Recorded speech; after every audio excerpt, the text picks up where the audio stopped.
అందరికీ నమస్కారం. శ్రీమాత్రే నమః.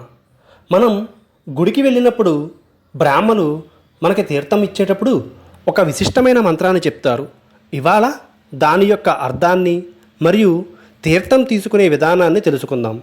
మంత్రం ఏమిటంటే అకాల మృత్యుహరణం. మనం రోజు ఎక్కడో అక్కడ ఆరోగ్యంగా ఉన్నవారికి హఠాత్తుగా మరణం సంభవించిందని వింటూ ఉంటాం. అటువంటి అకాల మరణాలు కలగకూడదని ఈ మంత్రం యొక్క అర్థము. సర్వరోగ నివారణం. మనకు గుడిలో ఇచ్చే తీర్థంలో ఔషధ గుణాలు కలిగిన ద్రవ్యాలను ఉపయోగించి ఆ స్వామివారికి నివేదిస్తారు.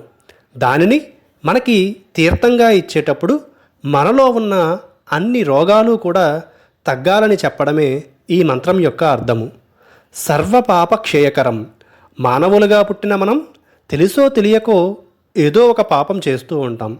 అటువంటి పాపాలన్నీ కూడా క్షయము అంటే తగ్గాలని చెప్పడమే ఈ మంత్రం యొక్క అర్థము. ఇప్పుడు పూర్తి మంత్రాన్ని చూద్దాం. అకాల మృత్యుహరణం, సర్వరోగ నివారణం, సర్వపాప క్షయకరం అని ఈ మంత్రము. కాబట్టి బ్రాహ్మలు ఇంత గొప్ప అర్థంతో కూడిన మంత్రాన్ని చెప్పి మనకి తీర్థం ఇచ్చేటప్పుడు దానిని సరి అయిన పద్ధతిలో తీసుకోవడం వల్ల మనకు వారు చెప్పిన ఫలితం లభిస్తుంది. తీర్థం తీసుకునేటప్పుడు కుడి చేతి యొక్క బొటన వేలుని ఉంగరం వేలికి తాకించి తర్వాత చూపుడు వేలుని బొటన వేలుపైన ఉంచాలి. దీనిని గోముఖం ముద్ర అంటారు. ఈ విధంగా ఉంచి తీసుకోవడం సరైన పద్ధతి.